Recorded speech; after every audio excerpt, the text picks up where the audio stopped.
आज हम सीखेंगे ज़रब, दो हिंदी से अदद को एक हिंदी से अदद से ज़रब देने का तरीका।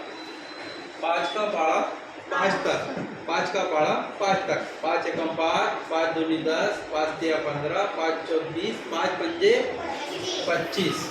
25 इस तरह से आते, 25 के 5 हंसी लाए 2, फिर 5 का पारा 2 तक, 5 एकम 5, 5 दूनी 10, 10 यहाँ लिखे, 10 में हमको 2 जमा करना है, 10 के आगे 11 12, 1 इकाई 2 इकाई 12, 125 जवाब।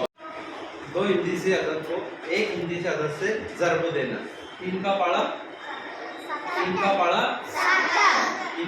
7 तक, 3 एकम 3, 3 दूनी 3 तिया 3 चौक 3 पाँचे 3 छक्के 3 साते 21 ऐसा।